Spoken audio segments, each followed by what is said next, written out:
This is Tobias Rydsheim from Wormwood, and you're listening to The Dan Shan Show.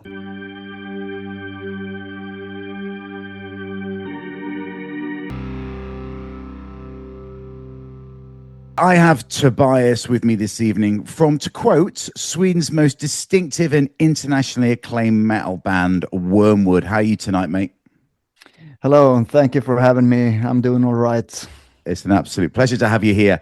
And you're in Sweden, somewhere in Sweden. I can only imagine it like some kind of like lots of sunshine, reasonable temperate weather, and some lovely balmy evenings. Is that correct? Actually, since we're in the middle of the summer, you're right about it's light all the time. Yeah, that's true. It's decent temperatures. So, this is the few days of hot weather we get because it's dark and cold all, of course it all is. around here, except for a couple of days in the middle of the summer. And what's a hot day in middle of Sweden? What temperature are we talking? Well, for me, everything over 20 degrees Celsius is killing me. But unfortunately, thanks to global warming and shit, we get even hotter temperatures right now. So, somewhere in between 20 and 28, wow. I guess. Tropical. Wow. Yeah, a couple of days. But it's not normal. It shouldn't be like that. No, for sure. And you know what? The reason why I love Scandinavia is for the winter months, those dark atmospheric evenings, which leads me perfectly into talking about your new music. And I want to get into the nitty gritty and the reason you're here, because you've just released your new EP. Now, it's a Swedish letter with the circle above. Do you pronounce it A, or is it a different way? No, it's actually O. Oh, okay. Yeah. You still have an A in your alphabet. Yeah, it's like you when you pronounce the English word "o," like AWE. Okay. Okay. Cool. So it's the same pronunciation, but it's an actual letter. It's we got three more letters than you.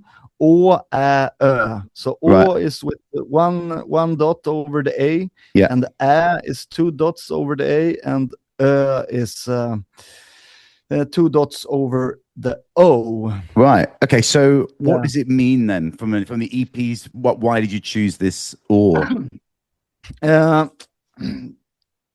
Couple of different reasons. I'm not gonna be too detailed in this one because we wanna keep some mystery behind it. Yeah, I like that. We have to be this hard to understand kind of people. But the letter O is also a word in Swedish, which basically means river. Right. Okay. Yeah. And also the letter Ö is also a word. It means island. Right.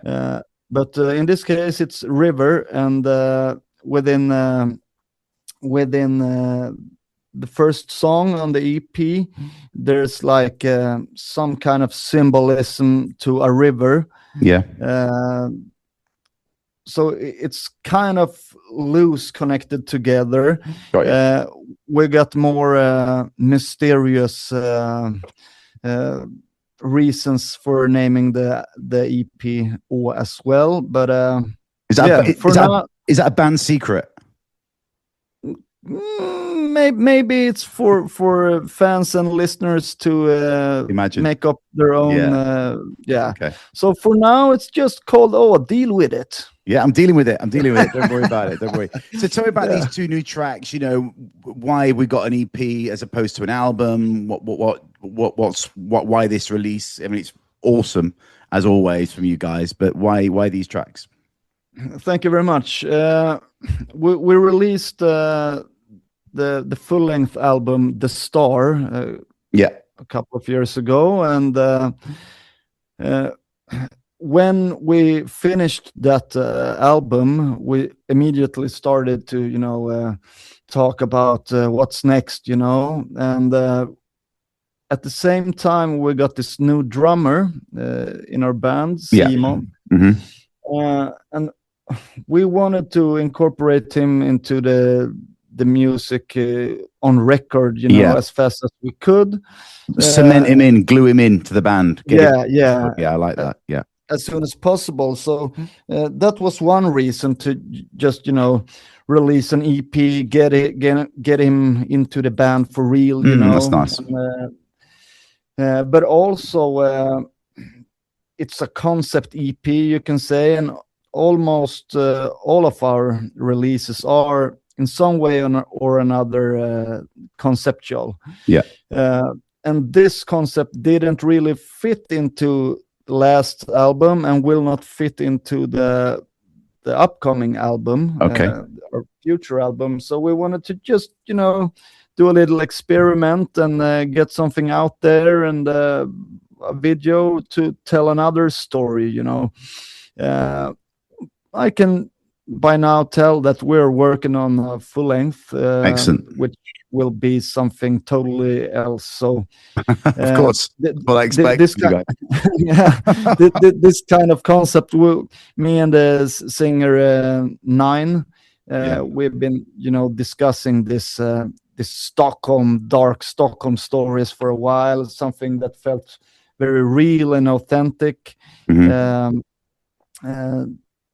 And yeah, that's more or less the story why we put this little epos out. Like it, and I love it. So your music is awesome. I've said that already. It's captivating and intriguing. How's the writing process for you? You're the main songwriter, right? And what space do you have to go in your creative mind to get these tracks written? Well, I guess I'm not that unique compared to other songwriters. It often starts with I'm jamming on my guitar, or maybe I get some inspiration from whatever, and I try to capture the feeling or the emotion or the vibe that I want to experiment with, and then I have discussions with the vocalist Nine, who is also very he's really into all this conceptual stuff, and we want to build stories together. So we discuss back and forth, and then I come up with some demos or whatever, and I send it to him, and he have his opinions and maybe some lyrics to it, and then we just puzzle, and after a couple of days or hours or years or whatever it takes, we got a song. Awesome. I mean, you could put different segments from your tracks. So you could put your BM stuff to your folk stuff to the atmospheric stuff, and people would think it was a different band each time. So is it creating and fun when you have no boundaries as such? Do you feel like you can just go whichever direction you want? This is what people expect of you now, and you can just be so creative rather than be stuck in a box. I think one of the strong ingredients in Wormwood, and also one of the fun parts writing for Wormwood, is that we can do whatever we want. Yeah. More or less. In the beginning, when we released our first album, Ghostlands, that album was, I was worried, like, will people think this is a lot of different bands? Because one song is folk and the other is something else, but it turned out like people liked that. And so did we. And like, why do something? Why be narrow when we can be broad? Nowadays, it just comes natural. We don't think too much about it. I think the vocals is the glue, and all the other stuff surrounding the vocals can be a little this and a little that, and it will come together fine anyways. I guess it's a part of our sound that we got many sounds, I guess. Yeah, for sure. And you know what? You put yourself down and said you are a very creative songwriter, right? And this is what gets me, because when writing, do you have the listener in mind? Because you can get lost in your music, which is quite a special thing, and not a lot of bands can get that right. So do you ever write imagining what people are listening to and how they're imagining that auric experience? This is actually a question I never really thought about myself. To be cliche, I need to be cliche and say that I'm writing for my own purpose. I want to express something, and that's not unusual. It's just a bonus that people seems to like it. I don't really get inspired from other bands or other music. It's more for me about capturing a vibe or an emotion. Maybe I want to say something, I need to express feelings. The latest full length, The Star, it was therapeutic work for me, because I went through some shit in my life, and so that album just came from nowhere. It just it came from me, straight from the heart. So I didn't really have the listener in mind. It was just pure inner life from my inner soul, or whatever. A lot of people can pull from that as well, can't they? And that's nice to know that people will be able to get something from it themselves.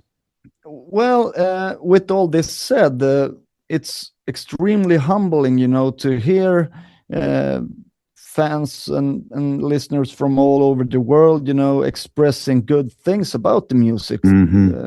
Because for me, it's so real, it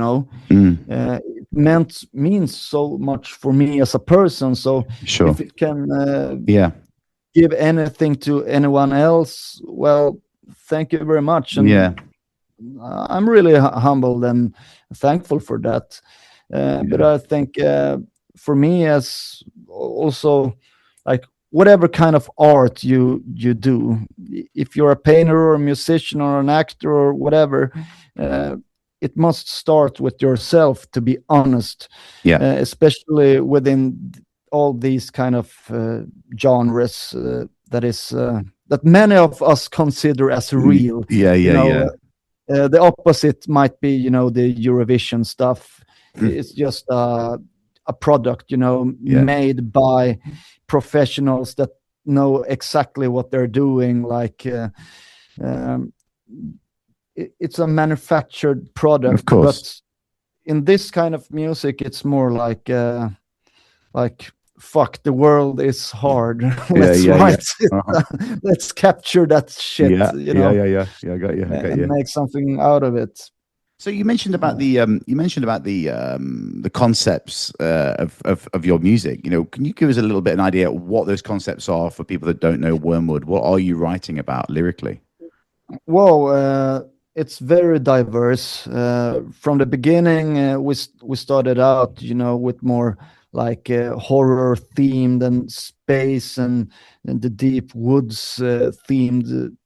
Classic extreme metal stuff, but also a lot of aesthetics, like describing different landscapes and nature, romantic stuff, and a little this and a little that.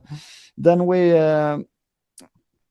did the Not Out of It album. It was our album number 2, our second album. It was with Not Out of It we gained a lot of recognition in the scene, and that was actually almost a pure concept album about the late 1800s in Scandinavia, the great famine, and people were starving. Many people emigrated to the US, and so it was about those times, and a lot about the people who stayed, who didn't emigrate. They just sucked it up and suffered. Then we released the third album. It was called Arkivet, which means the archive in English. It was set in a present day, like the society, the collapse of the society, like a modern kind of realistic apocalypse. And along came COVID and everything during the same time, so it was really fitting. So and also it was like social commentary on there's a song called The Gentle Touch of Humanity. So it was like criticism towards humanity, you know. We don't deserve all this because we're just a fucking parasite on this earth, more or less. So those kinds of topics. The Star was about more like an inner apocalypse within the soul, very personal stuff, but it was described as this huge comet or whatever you want to call it that came from outer space towards Earth to just, you know, erase it all. But between the lines, if you're a bit pretentious, you can translate all this to something within yourself, you know. Got you. So and all the songs also varies, you know, but it's a lot about suffering and shit. Yeah. I mean, I can tell that. I mean, that leads perfectly into the next question regarding the latest video as well. For is it Era Extras? Is that how you say it? Yeah. Yra Extas. Extas. Well, so, I mean, tell me about that, because obviously that links into the EP cover as well, which is very powerful and emotive as well. Tell me about that story, because if you haven't seen the video, go and check it out. It's very thought-provoking. Yeah. So, well, the English translation would be something like delirium and ecstasy. Right. I see. And it relates to heavy abuse of alcohol and drugs, to be fair and square. It's about, and the video is about this single mother that or an addict with a newborn baby, you know, and it's actually based on real events that happen here in Sweden. But also when I started to, you know, research this, I realized it happens all over the world. Yeah. Every week, you know, wherever you are. So the story is this young mother. She leaves the baby home alone. She's just gonna go out to score some dope or whatever, and then she just go out binge drinking and all this stuff, unhealthy stuff. And she lose track of time and reality. And then when she finally end up at home, like after 2 days or whatever, she realized that, whoa, I'm a mother and I got a kid. And then she realized that the kid is not there anymore.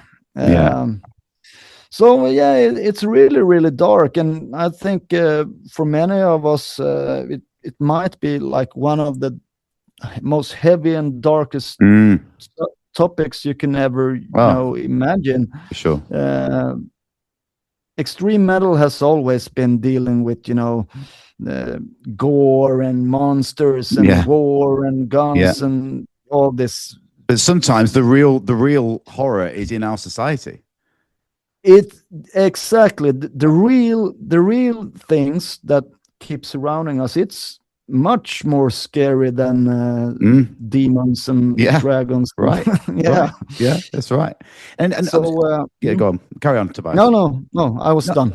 I was going to say it's you're very creative when it comes to things that aren't related to the music. Well, it's all related to the music, but I'm all about the visuals, and what brings the tracks alive. Do you enjoy that creative element that's not musical but more visual? A lot. And it's important to you guys, right? It's important. It's very important. Personally, I'm involved in all the videos we've done.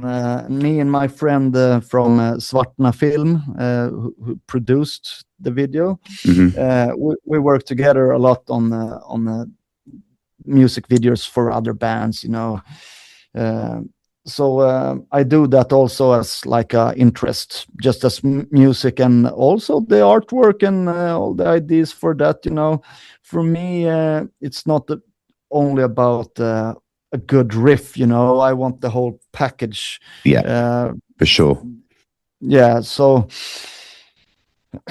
it's also just a matter of your wallet, the size of the wallet. Right.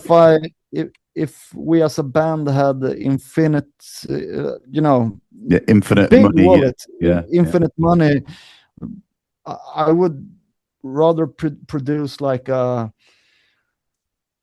Hollywood quality movie, right, but a music video, a fucking 2 hours music video, if I could, but not from here where we are right now. Yeah, I get it. It's expensive. It's expensive hobby, isn't it? That the videos, very expensive. It is. But if my dream, I can say my dream is putting out a extreme metal musical. Right. Not this cheesy musical, but like a cinematic, absolutely watchable, interesting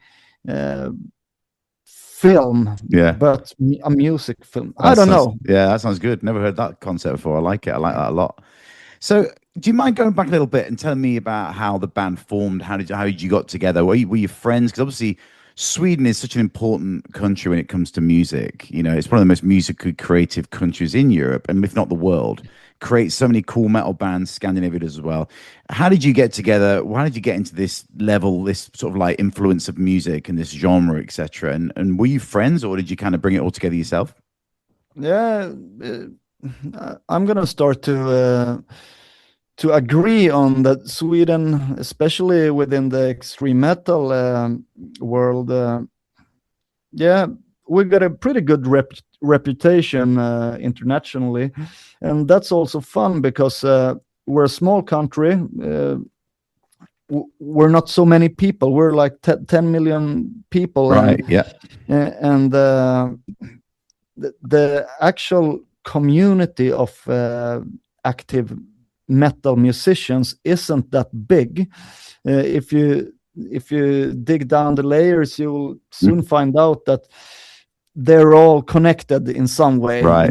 This guy has been playing with him, course. and he's been there, and they had a band back in the day. So it's not too many people, but we managed to get a pretty decent reputation. Regarding Wormwood, we started out in Stockholm. Everyone in the band lived in Stockholm at that time. We were in our mid-20s, and we came from different backgrounds. Everyone has been involved in some kind of metal before. At the time, I had a break from metal. I played some folk rock and some punk rock at the time, but I had the urge to start something metal again. And so me and I was in the university, and my classmate at the time, we started to jam a little, and then I knew about this good drummer that I met I've seen him with some band before, and I met him on the pub, and they want to jam with us, and I took the bass player from my old folk rock band. We started to jam, and then we found the vocalist online. He was in a other black metal band at the time, but not so busy. So yeah, my classmate, he dropped off after the first gig, and then the vocalist took his guitarist from the other black metal band, and there we were, Amazing. So with some kind of idea to play some, black and roll or whatever. Yeah. But we only wrote a couple of pure black and roll songs, and then it just went more Wormwood. It evolved, just by nature.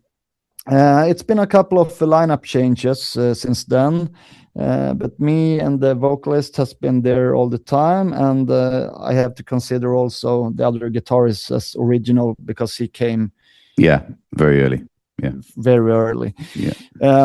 So we've been the core, but the lineup we got now, it's perfect, it's fine, everyone is dedicated. The only downside is everyone got older, and now there's families and stuff involved, and no one except for the singer lives in Stockholm, in central Stockholm city anymore. We're spread out basically all over the half of Sweden. Actually, so we don't rehearse too much, but when we do, we sure rehearse. All right. No, but we got a good connection. We're updated every day on what we're doing and talking about band stuff. So that's cool. Yeah, that's cool. So to say again. Where was I? Okay, so gig-wise, what's happening with shows and tours? Obviously, this year I see there's a lot lining up. You got a lot to play. You got a lot to do. What's happening? The first part of this year, we didn't play so much for obvious reasons because we worked on this EP. So we made a couple of gigs, but from now on, it will be more during the second part of the year. Now in August, we'll play Helsinki Metal Fest. I guess it's today when this Well, now, thanks for your time. So I'm on stage right now playing. I hope it will be good. And then we'll play a couple of shows here in Sweden and a couple of shows out in other European countries. But I think we aim for more shows and a more busy schedule next year. Could that be with the new album release? Best case scenario. It's too early to talk about that now because stuff takes a lot of time. I know. But we'll keep rocking, and that's what matters. I love to do festivals.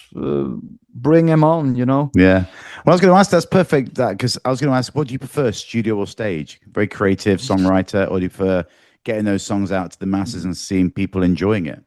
I love it equal as much, but it's different things, but I'm very all around when it comes to music. I love the process, writing the songs, sitting here with a beer and just vibing, and jamming by myself. I love to rehearse, the feeling of something is growing, it starts to work, wow, this actually works in the rehearsal.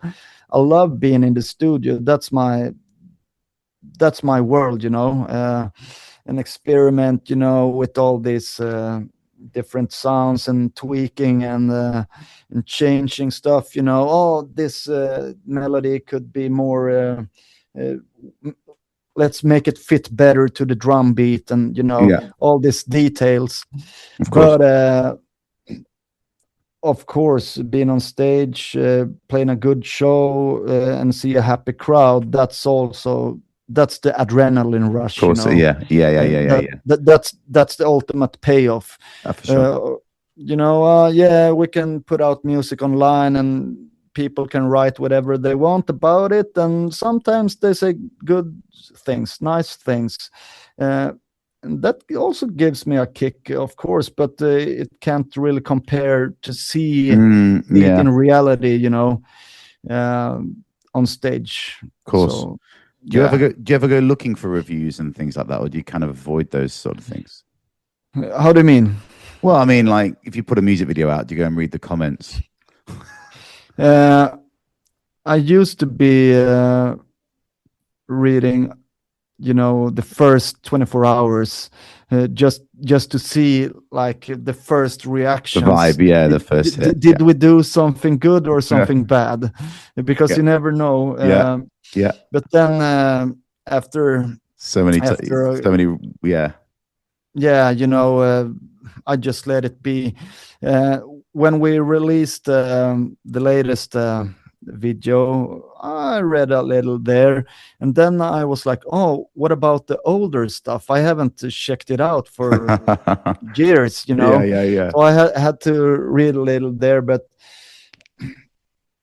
if there's nice comments, of course, I think it can boost you and get inspired from it. But there's always these dudes that wanna hate, and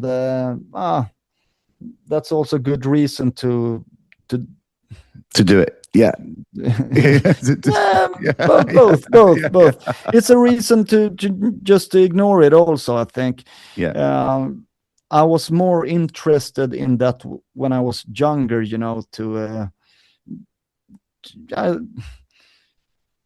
maybe it's you learn more about yourself and your own capacity as a musician to read reviews, what other people think about your work. But now I'm getting older and more experienced, and life skills. And I'm pretty confident in myself. I don't need anyone to tell me if I do something good or bad. Best way to handle that. What's just I didn't go back to the gigs. What's a Wormwood show like? Because some of your tracks can be quite long, shall we say, in a good way.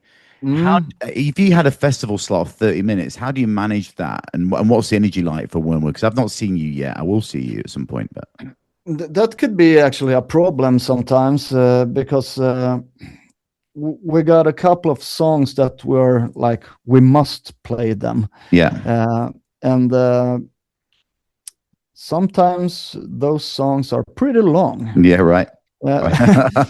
So we always have this discussion, if we are not a headline act, let's say we're on a festival and we get 45 minutes or 50 minutes. Yes, that's good. We got a problem then. So we had to really, cherry pick from what we think we can perform good and what a crowd expects. So that's a problem, and it seems like the problem will get even worse. Because we keep releasing this long song. So we need headline slots. That's right. That's right. Nice. Here's a question coming from Sweden and Scandinavia in general. Who do you think is the next legacy band? Who's the new legacy band that we'll be seeing in stadiums when we're older? Or do you think those gigs are going to not be anymore? Stadium shows for metal will happen or not? Well, now you said metal, so I guess I have to answer for metal. I don't know.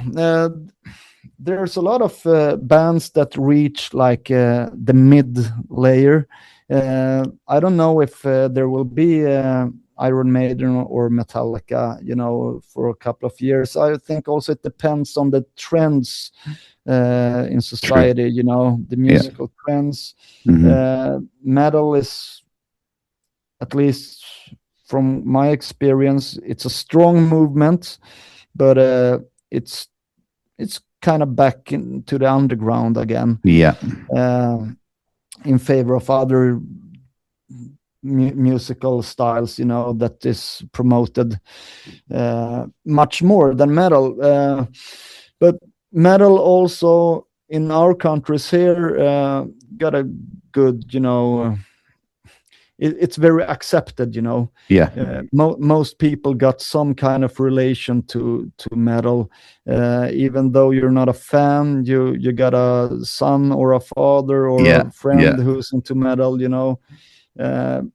People that look like average Joe on the street, they will have all the Cannibal Corpse records at home. Yeah. So to answer your question, I don't really know, to be honest. And to be even more honest, I'm not so updated what's going on right now. I don't consume too much music in my life as I used to, for various reasons. But of course, there will come some bands. Yeah. If we're just talking about the present day, well, we got Amon Amarth and In Flames, Ghost, Sabaton, you name it. Like, they are to be from the metal community. They are kind of mainstream within the genre now. And there will definitely come bands like that. I'm sure. But the question is if we will see AC/DC or Iron Maiden now. I don't know. What would you like to tell people about Wormwood if they haven't heard your music before? Or people that do know your music? It's your chance to say something directly to them. All right, if you never experienced or dig into Wormwood before, I would say, like, we're a band that we're not afraid to pick up influences from wherever. Sometimes we stretch pretty far outside of the common metal sound, but also, some people says that we're a melodic black metal band, but I don't think that's the whole the whole story. We don't fit into a bag, in my opinion, and I don't want to fit in a bag either. So well, if you're interested, just go through our discography and you will probably find something that fits you. Doesn't matter from where you come from, really. Maybe you're from old school heavy metal or extreme death metal. You might find something you like, and I hope you will like it as well.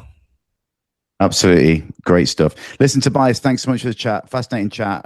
Thoroughly enjoyed talking to you. Good luck with the rest of the year, and hopefully more new music to come in the next 18 months or so, probably less. Yeah, thank you very much. And you'll definitely hear more from us.